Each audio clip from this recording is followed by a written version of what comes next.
1. How to greet. When you're in a new place with a culture that's unfamiliar to you, it can be a bit daunting to communicate with the inhabitants of that place.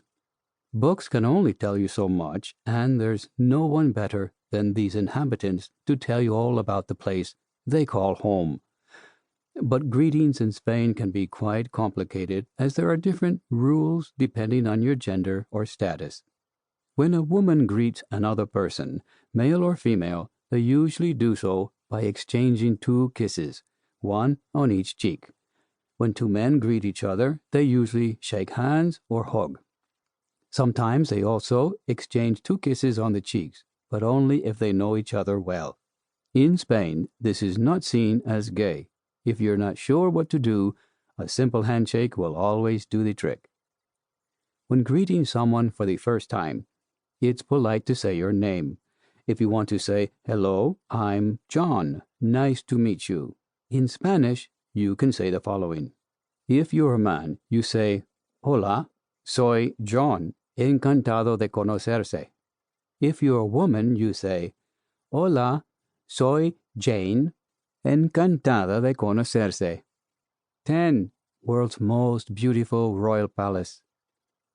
The Real Alcázar of Seville is my absolute favorite place in the city.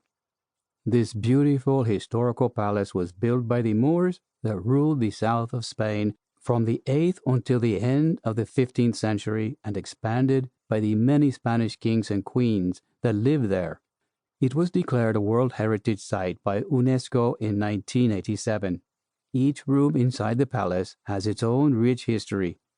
For example, the Sala de Audiencias is the room where Columbus requested permission and funds to explore the world for Spain from Queen Isabella I in 1492, and it is said that Amerigo Vespucci prepared his first travels to the continent that was named after him, America, in the Cuarto del Almirante.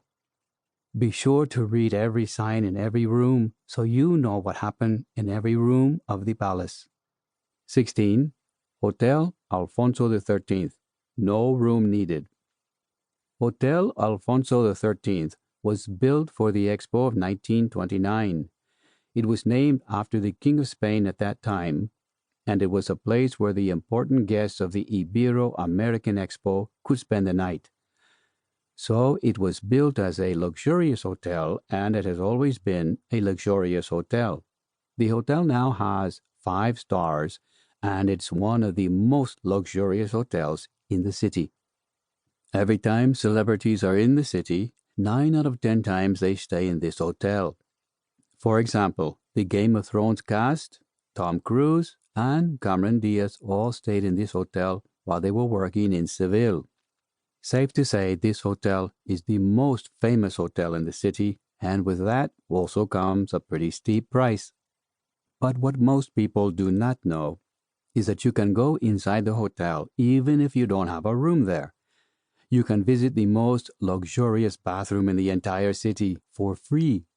But you must be careful if you sit down anywhere. Well, not if you sit down on the toilet, but you know what I mean. A waiter may approach you and ask you if you want anything to drink.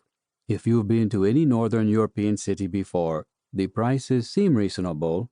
You'll pay around €5 for a coffee, maybe €6 or €7 for a glass of wine. This is a lot more expensive than the €1.50 you can get in most bars on the street in Spain. But at least you'll be drinking your coffee in the fancy Alfonso XIII hotel.